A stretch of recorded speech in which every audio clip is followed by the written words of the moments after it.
So now we're gonna talk about surprises and disappointments. So I'm gonna go first, and we're gonna work our way backwards. Tkilla, you gonna finish, and then we're gonna start all over again.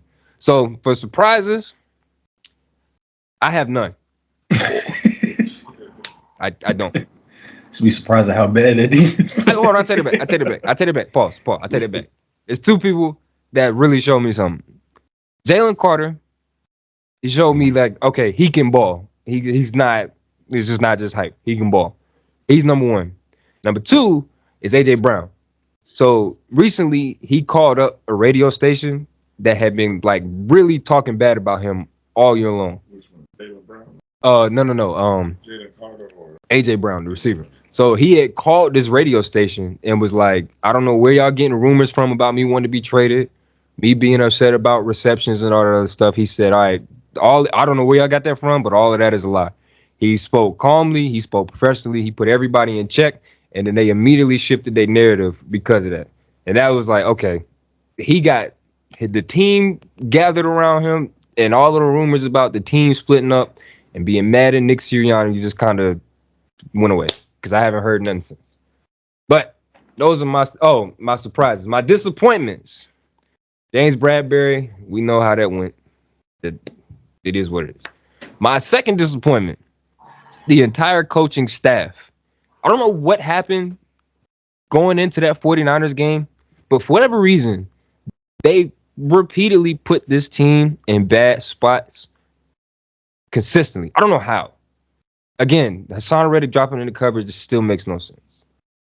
Dallas Goedert and Devontae Smith running next to each other makes no sense. Devontae Smith not leaving the right side of the field for a whole game doesn't make sense. AJ Brown only being on the left side of the field for a whole game. Running the routes on the left side of the field just doesn't make sense. Not one crossing pattern, not a post, not a C route, nothing. Just running 20-yard go routes and hoping that he jump over everybody when it don't work. So everybody's fired, so I'm gonna let it go. Everybody's fired other than Sirianni. Sirianni got his guys. We finally got Fangio, which they've been trying to do for the last 3 seasons. So hopefully this all work out because I'm tired of yelling and screaming at TV because the Eagles don't know what they're doing. Go ahead. all right. So with that question, I don't necessarily have any surprises. I don't have any disappointments because I guess I've gotten to a point where I've seen so much of this, I can't lay stake on anything to go the way we expect it to go. You kind of root for your team and you hope the best and you either bet or you just kind of are all in with it. But when things go wrong, we have no control over fixing anything. We can talk junk about our coaches, our coordinators, our players or whatever. But if you're not, and Belk, you can attest to this, if you're not in the meeting rooms and in these practices where things are kind of going through the motions of what we're trying to do against who we're going to play, we have no idea. Like when you said your players running close to each other, hell, I wouldn't be surprised if that's what the hell they wanted, to maybe open up something on the other side of the field. Mm-hmm. So I don't, at the end of a season, my only disappointment was truly based on how I felt like somebody that I know was treated on a coaching staff. In terms of players, you just can't be disappointed. You would think and hope that they're doing their best every single down and play. You never know. I'm sure there's some players that took some plays off. We hear that all the time. But if everybody's going out there trying to do their best to win and you make it to certain levels, NFC, AFC playoffs, you stair-step your way to go to a Super Bowl, it's hard to call anything that they did or do as a disappointment. To me, it is. Now, sometimes as a coach, coaches make bad decisions. As a coach myself, sometimes I don't coach football, but when I see things, I played football up until I was 24 years old. So when I see things, I only base it on what I know and how I was coached as a football player. And that may not be right. That may not jive in a meeting room today. So I understand going through the process of having some disappointments and somebody that surprised you. I wasn't surprised that Christian McCaffrey, the kid, is a beast in the backfield. I don't care what needed to be done. He should still be a Panther. That's just my take on it. You cannot get rid of that kind of talent because you cannot find that kind of talent that easy. Quarterbacks, I mean, I think he did a great job. He's still young, 2 years in the league, so the high expectations can't be up here. They have to be down a little bit, and he surpassed anything that we thought he was going to be able to do. So I just have no surprises, and I have no disappointments. And I don't know how I'm going to do next year because I don't know what I'm going to do. I don't know who I'm going to root for or anything. We're going to come back to – so he's talking about Steve Wilkes. We're going to come back to that probably at the end of this. We're going to probably finish this off with Steve Wilkes. But go ahead, Bill. Surprises? That was the first one? Yeah, surprises. Just combine it. I got you. So, honestly, I'm surprised. And when we got 70 points put up on our dang head, that's what I was surprised about. I looked at the score. I'm rubbing my head because it was a Sunday. I think I was working that day. Didn't really watch the game. So I'm coming home, put on NFL Red Zone. I finally kick my feet up. I relax.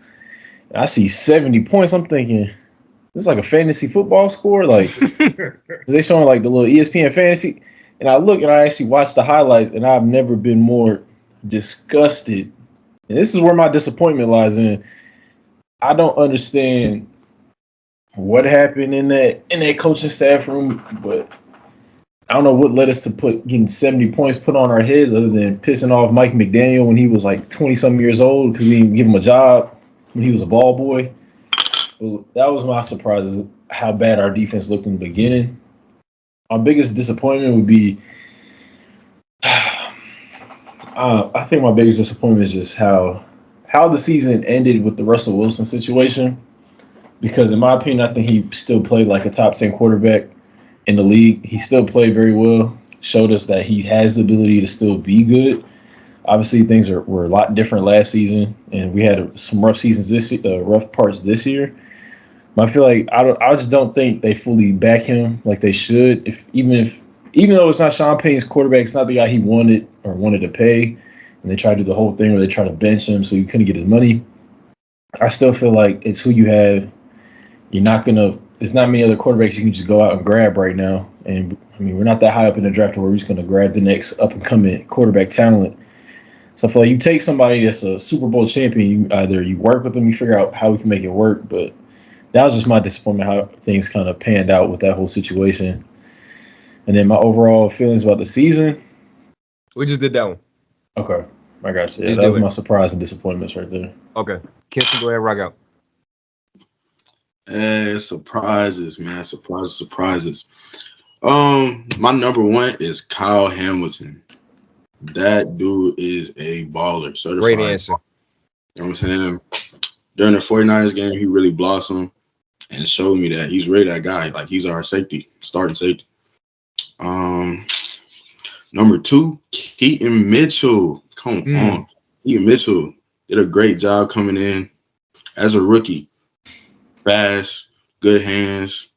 Unfortunately, he got injured close to the end of the season. I think that would have had an impact in the playoffs, but we'll get to that. Todd Monken for most of the season. Most of the season. Did a great job calling the offense, in my opinion, except for the playoffs, that second game. And my last surprise is, I ain't even surprised, but I kind of knew it was going to happen. Lamar's progression as a pocket passer.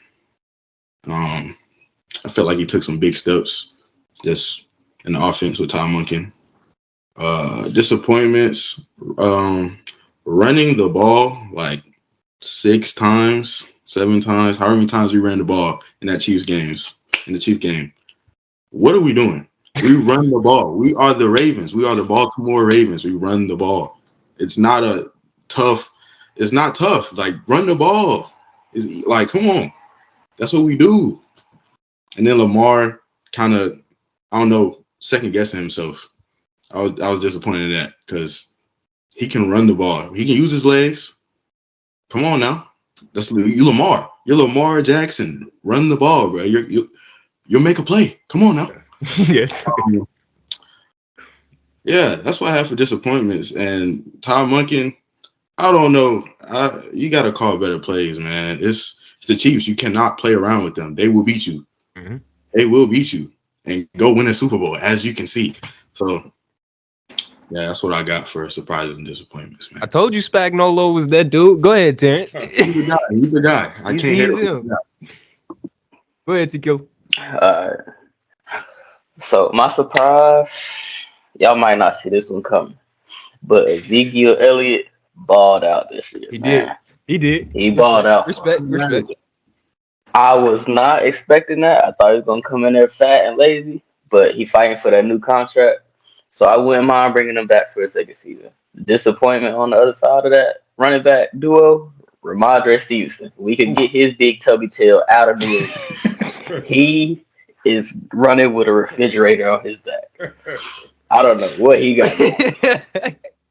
But another surprise. Well, I wouldn't say I was surprised because I knew Gonzalez was going to be like that, but he got hurt. But he was on pace to be one of the top DBs in the league as a rookie. So I'm very excited to see what he's like next season. And another surprise is Jabril Peppers. Didn't think he was going to be that good on our team, but he actually showed out for us. But I was like, oh yeah, my biggest disappointment is gone. Belichick is gone. So I feel like it's been a long-standing relationship with Bill Belichick. I appreciate what he did for our organization, but it's time for a new. As soon as Brady left, they should have gave it 1 or 2 seasons. It's been 3-4 seasons too long, but hope he finds whatever he's looking for. I'm ready to start this new era with Gerard Mayo. Big Mayo. Big Mayo. All right.